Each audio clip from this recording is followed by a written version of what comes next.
Welcome to Living Well with MS. This podcast comes to you from Overcoming MS, the world's leading multiple sclerosis healthy lifestyle charity, which helps people live a full and healthy life through the Overcoming MS program. We interview a range of experts and people with multiple sclerosis. Please remember, all opinions expressed are their own. Don't forget to subscribe to Living Well with MS on your favorite podcast platform so you never miss an episode. And now, let's meet our guest. Welcome to the latest edition of the Living Well with MS podcast. And this edition, we are talking about functional medicine with Magic Barclay. After a long struggle with cancer, diabetes, Lyme disease, and lymphedema, Magic's life was turned upside down when she could no longer work due to how bad her illnesses had got. She subsequently dedicated herself to learning and healing, employing techniques from all over the globe, and decided to join forces with other holistic health practitioners who had been in a similar situation. So welcome to the podcast, Magic. Thanks for having me. It's great to be here. So to start off with, could you introduce yourself and tell the listeners a bit about your background, your health journey, and your professional life? Sure. Well, my professional life, I am the lead practitioner at Holistic Natural Health in Australia. And I got here because I was following the medical model, the Western medical model, and it kept letting me down. And so I wanted to see what else was out there. And certainly when all my conditions, all came to a head, I had to look at my options. So I started looking at natural medicine, functional medicine. And what I've done is I've put together modalities from both of those. And now that's what I work with. So, I've applied these practices to myself and to my family, and now that's what I help clients with. So what is functional medicine, and how is that different from the traditional medicine that we might be used to from our GP or from our neurologist? So functional medicine is looking at the systems of the body. It's looking at what each system does and how it works in with the other systems. So we often say no system works alone, and particularly taking a look at the root cause. So not just what the condition is that you have, but what caused it, what started it. Because if you don't look at that, then other things keep happening. And autoimmune is a good example. There's a label called polyautoimmunity, and that's when you have more than one autoimmune condition diagnosed. And that's because the root cause is still there. You can chase the symptoms or you can chase the root cause. And the medical model, the Western medical model, unfortunately, doctors are time poor, they're resource poor, and, we've got insurance companies and pharmaceutical companies and the like getting in on the piece of pie as well. And so what that encourages is treating in reductionism, which is treating the symptom or the diagnosis that you're coming in with rather than what caused it. So this isn't talking about crystals and things like that. You're talking about sort of scientific stuff still, but looking more into what's causing things. Yes, but having said that, I do use essential oils because there is a lot of scientific evidence out there that says, they have antimicrobial properties. They're the smallest molecule that crosses the blood-brain barrier. And so there's numerous conditions that involve a damaged blood-brain barrier. So I'm going to want to use what crosses that other than a pathogen. So something on the side of good. Look, I do love crystals. I'm not too sure on their healing benefits, but I love the look of them. A lot of my friends are crystal people, but yeah, that's not quite what I use in practice. Okay. So what is the difference then between a holistic approach versus a reductionist approach to your health? So with a holistic approach, we're using holism. So we're looking at the whole body as a whole. We're looking at trauma. We're looking at what happened in the psyche. So what our beliefs, what our values are. We're basically looking at the whole thing. You cannot expect to get well if you still think that you're unwell. That's one thing. So, we have to look at, is this person holding themselves back? And I'm not victim blaming or shaming here, but is this person holding themselves back from unlocking some potential wellness that could be there. Because we know that with the PNEI of trauma, for example, which is the psychoneuroendoimmunology of trauma, these body systems are all linked back to how we think, how we feel, what we believe, and what we make out of a traumatic event. So with holism, we're looking at all of that, and we're looking at all of the body systems. We're also looking at the environment. We're looking at the support systems someone has, and we're looking at how they feel about themselves. So treating in whole. So then there's certainly the placebo effect is a documented thing, isn't it? They know that if you give someone a fake medicine, then a proportion of those people get better because they believe they're going to get better. So there's definitely it's not, this is scientifically proven, isn't it? It's known. So yeah,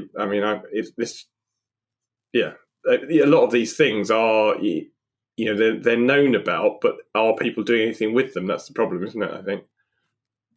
Well, that's it. And so that's where beliefs and thoughts come into it. And, you can give someone a plant or you can give them a pill. It really doesn't make a difference. If they don't believe in it, they're not going to get well. And if they don't believe in themselves, they're not going to get well. And that's the main thing. So, we see a lot of people just given diagnosis after diagnosis, label after label, and they start believing that's who they are. And you know what? That's a really awful way to live, because you're a person. You are not the label that was given to you by your practitioner or by your doctor or by your specialist, or by whoever you've been talking to. You are still a person. And so what we do is we uncover, who is that person? Who do you want to be? What do you want to be? Do you want no pain? Do you want a proper gait or movement style? What do you want and why do you want it? Why is it important to you? And that's a really big part of treatment.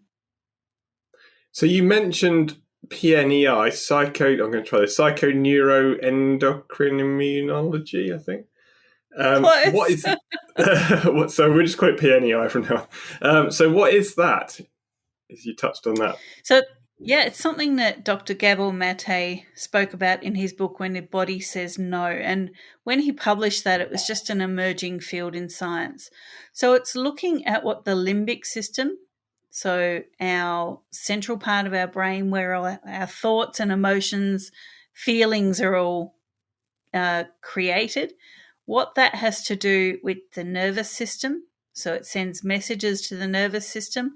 What that then has to do with the endocrine system, so it brings in some hormones to back it up, and then what that means in the immune system, which is usually where we get an autoimmune as a result of all these other things going unchecked along the way. So, it's really fascinating stuff when you see it all link up, and that's what we work with. And a couple of other things terms I've seen come up, terrain theory and germ theory, and how that relates to autoimmune disease. Could you describe that? Yeah, that's a really big thing, really big. So when we look at germ theory, we're looking at, treat the germ. So we're looking at things like antibiotics, for example. Not just antibiotics, but it's a good example. So you're treating the germ, but what you're causing is another imbalance. So we know that viral cells, bacterial cells, and fungal cells all keep each other in check to some extent. Okay, they're the big three. If you have one overflourish, the other two will respond. And if you take one out, the other two will respond. That's germ theory, right? So it's treating the germ rather than the terrain, where the germ is living. So where the pathogen is, why is it there? What's it doing? What systems are involved in trying to fight it? So when we're looking at terrain theory, we're really looking at what the systems of the body are doing again, rather than just prescribing a medication or just prescribing one thing. So it really comes back to holism versus reductionism. So it's like, if I get an infection and the doctor says I should take antibiotics, I think that's a good thing, that gets rid of the infection. But then I know that would kill off all of the flora in my gut, which I know a lot of that is good, and then I need to build that up. So I'm sort of like, is that what you're sort of saying? It's like, are you killing off Yeah. because it just kills everything, and you know a lot of those things are good things? Yeah. The other thing that taking antibiotics does is, of course, it kills off all of the bacteria, not just the bad ones. So then what we often see is a fungal flourish. So we see a flourish of candida. I can't even count how many times I've spoken to someone just in passing and they've been like, I've been on antibiotics and now I've got thrush, or now I've got a UTI. Wonder why that is. That's because that candida, that fungus, has now accelerated and flourished because there's no bacteria keeping it in check. And so, same thing, someone will come down with a cold after antibiotics. That's viral replication because there's no bacteria keeping it in check. The other thing that will happen is, of course, those good bacteria in the gut are very responsible for neurotransmitter production and also for things like serotonin and melatonin. So, someone after a long course of antibiotics may have problems sleeping. They may feel quite depressed and just not able to feel happy. They could be doing, something that makes them happy in a normal time, but post antibiotics, they just feel that lowness. They can't sleep, they get UTIs or thrush, and the cascade continues. And so, excuse me, this is why we have to look at these big three pathogens in sync and together, and why treating terrain is important. The other issue with terrain theory is if you don't treat the terrain, you're going to get sick again. So imagine a fish tank, okay? You've got a fish tank, the fish are looking sick, so you take them out, you clean the tank, and you put them back in, but you haven't cleaned the pipes and the filters underneath. We all know that under the fish tank cabinet, there's all that, filtration. So this is germ theory. The fish go back into a clean tank and a week later, they're sick. Again, they're dying, they're floating. It's not fun. But if we look at terrain theory, we take the fish out, we clean the tank, we change over the plants, we look at all the gravel, and then we flush out the filtration system. We make sure that is all working, all the stuff that you don't see in the cabinet underneath the tank. Then you put clean water in, pH balance it, put the fish back in, you have happy, healthy fish. So that's the difference. That's terrain theory. And so is that connected? Because I've heard you've eliminated harsh chemicals from your home and life. So I'm guessing that's connected. And also, how would you go about doing that? How would you start to do that? Yeah, so in my home, we don't use chemicals at all. The place smells like essential oils at all times. And so what we've done is we've replaced things like our dishwashing detergent. We've replaced things like what we mop the floors with, the toilet cleaner, with things that are naturally based. So we've reduced our toxic load in the home, which gives our bodies a chance to cope with what's around them. And it's quite simple. You don't have to spend a lot of money. You can look at things like lemon juice and bicarb, something that we often have in the cupboards and the fridge at all times, or growing in the garden. And so with that, and vinegar, and you can clean your toilets, you can clean your floors, you can, clean your sinks, you can wipe down your windows. And so that's now eliminated about 4 or 5 different toxic cleaners just with 3 everyday products. And this is what's important, because when we're looking at toxicity and chemicals, we're really looking at the liver. Okay, and the liver is your burning furnace organ. It has to go through every single blood cell, goes through there every single day, every thought, every feeling, and every enzyme, every vitamin, every mineral, basically every chemical process in your body, the things that you're breathing in, the things that you're touching, the things that you're eating. Your liver has to categorize whether it's friend or foe. And so when we reduce our toxic footprint, we're giving our liver a chance to do the job it needs to do. And that's certainly important with any condition, not just an autoimmune, but any condition for long-lasting health. You have to reduce your toxicity. I was hearing there's all sorts of stuff, obviously on the internet, and this probably doesn't apply in Australia, or it shouldn't do, but it might do. That horse chestnuts, like conkers, which we have this time of year, and as we're in the autumn or fall in the UK. I don't know if you have horse chestnuts. I know we've sent a lot of things from the UK to Australia that we shouldn't have, like rabbits. I don't know if that's one of them, but they actually use conkers, and apparently you can use them as for washing clothes, and You can. and it was used historically. They're sort of back in time, and they said actually they're perfectly good, and it's like completely chemical free, and it actually does a brilliant job of washing your clothes. It's just something. Yeah, so here they're called soap nuts. They're sold as soap nuts here. So a couple of other things. So we're talking about PNEI. You use a technique called feeling, result, action. Could you walk us through what that involves? Definitely. I love this technique because anyone can do it. And I don't often give techniques away, but I thought this was important for your audience to hear. So feeling, result, action is I feel. So I am grateful, for example. That's the feeling, right? You're looking at the result that you want. I am grateful that now I am pain-free. That's the result. And the action that you took because I have reduced my toxicity or because I have focused on me. So anytime that we come against something that's stressful, we can do the feeling, result, action technique and change our internal dialogue and really stop the P from the PNEI cascading another trigger or flow of symptoms. So another one, I am grateful. I'll use grateful again. Right. Just before this podcast, my desk actually broke. Right. So I'm going to use that one. So if I look like I'm on the side a bit, my desk's probably sinking like Titanic. But I am grateful that my desk is stable because I used half my bookshelf to prop it up. There you go. Feeling, result, action.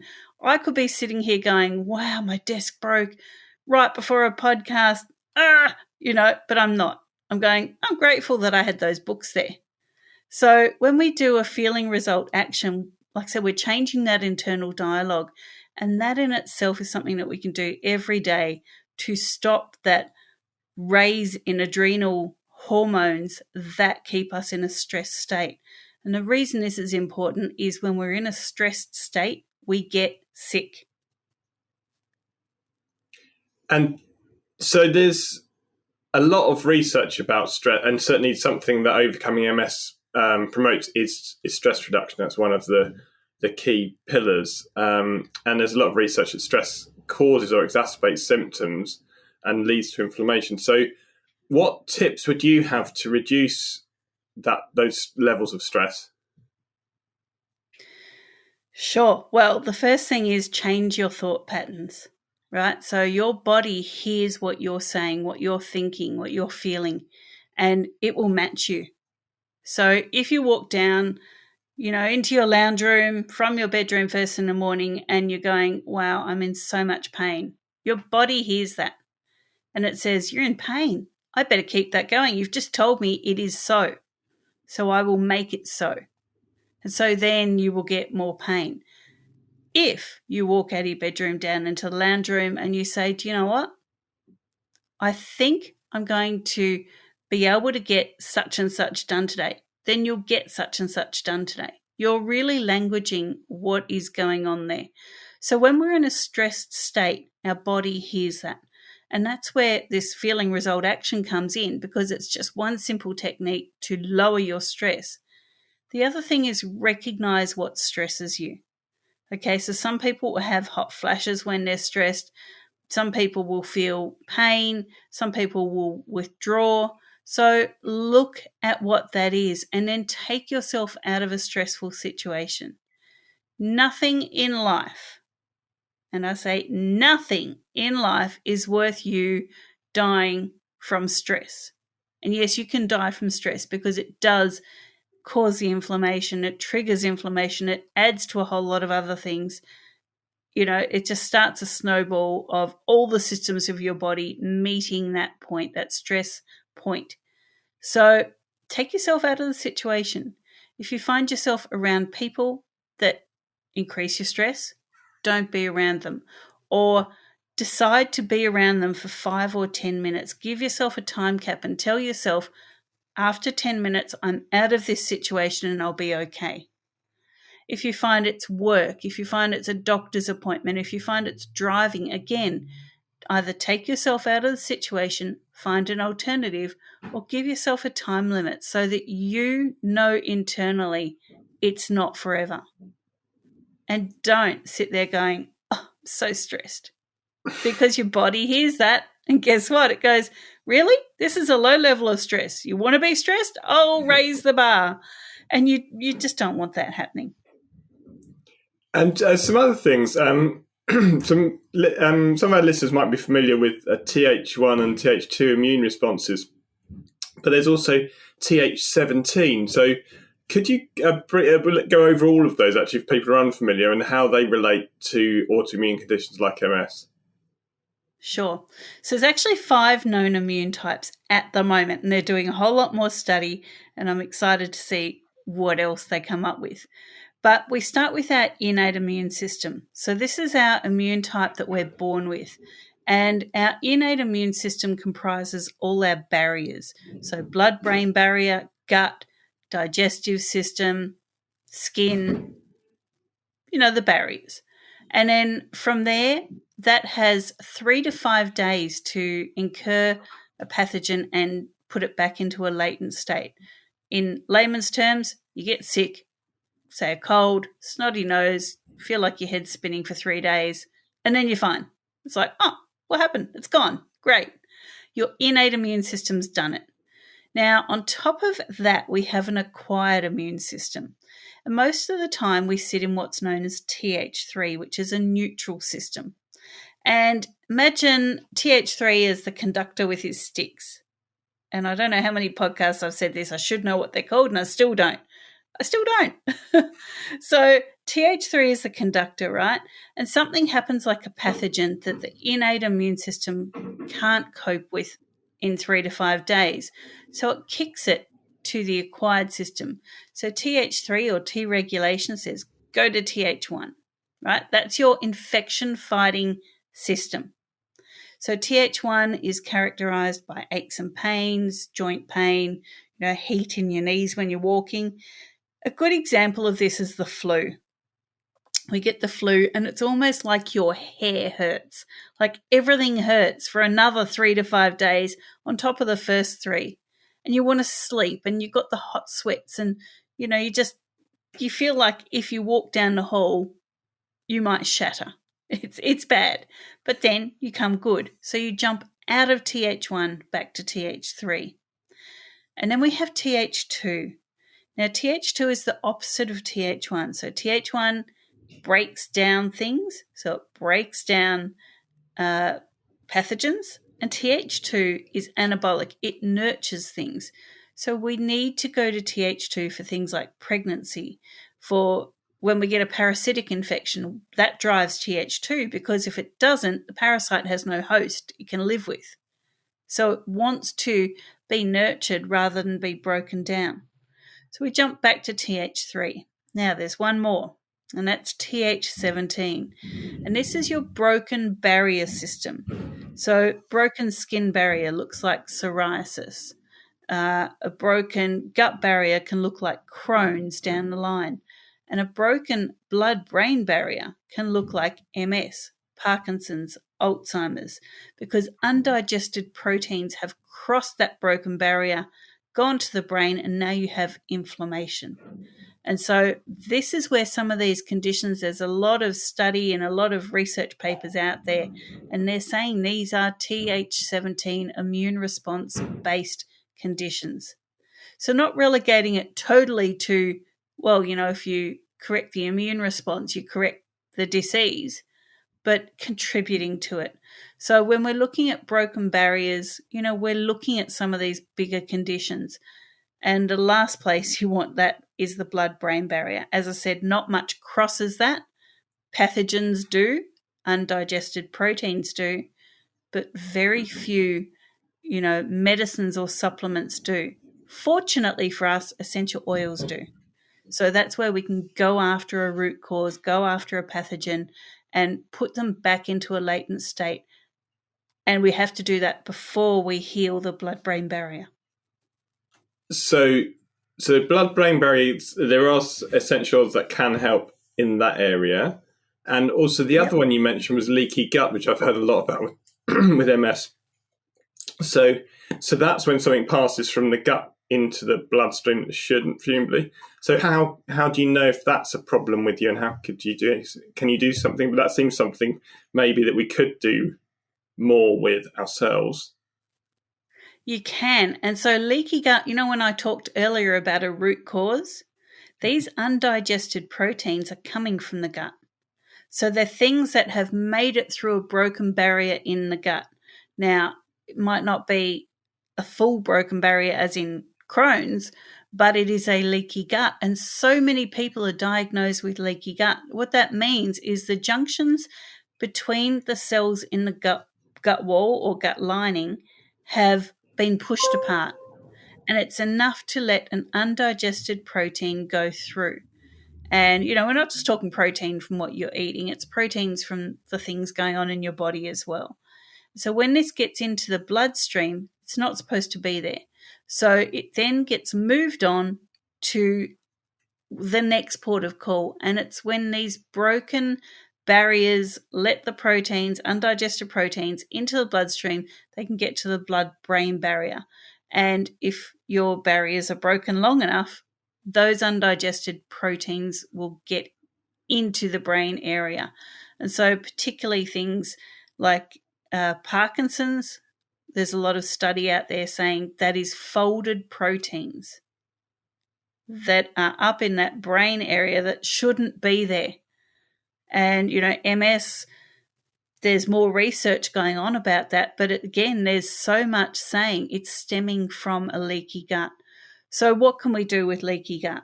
Well, we can reduce our toxic load as the first thing. We can try and eat as organically as we can, right? So you're reducing your toxic load.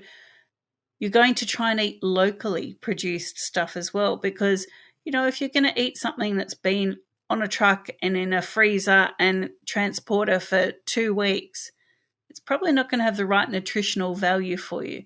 So try and source your food locally, seasonally, and organically. And that alone will give you a fighting chance to help your gut.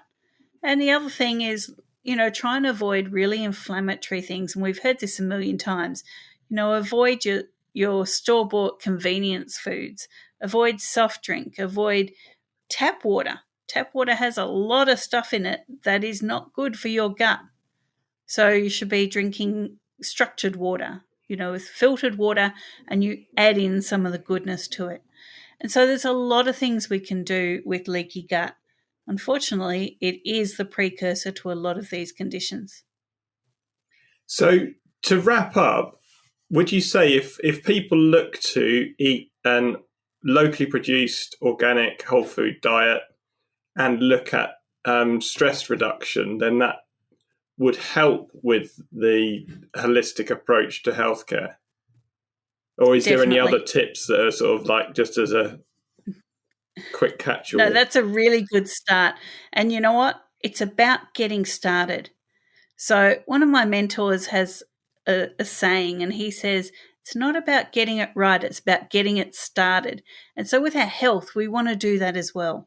We want to get started on supporting our body, on reducing that toxic load, whether it be from what we're eating, what we're doing, what we've got in the home, or what we're thinking and feeling, and bringing that stress down, because that is going to give us a good start. And anyone that's had chronic illness knows how stressful that in itself can be. So it's about really looking at that and going, okay, today's a good day. Tomorrow can be a better day. And not kind of living in the I'm in pain, I'm so stressed, because as I said, keep saying that, your body will match you. So say, look, today's good, but it could be better. Okay, and with that, firstly I'd like to say that there's a lot of extra information in the show notes, so I'd encourage people to check out the links in the show notes and have a look at more information about Magic Barclay's work. And I'd like to say thank you very much for joining us, Magic Barclay. Thank you so much for having me. Thank you for listening to this episode of Living Well with MS. Please check out this episode's show notes at overcomingms.org/podcast. You'll find useful links and bonus information there. Have questions or ideas to share? Email us at podcast@overcomingms.org, or you can reach out to Jeff on Twitter @JeffAlex. We'd love to hear from you. Thanks again for tuning in, and see you next time for tips on living a full and happy life with MS.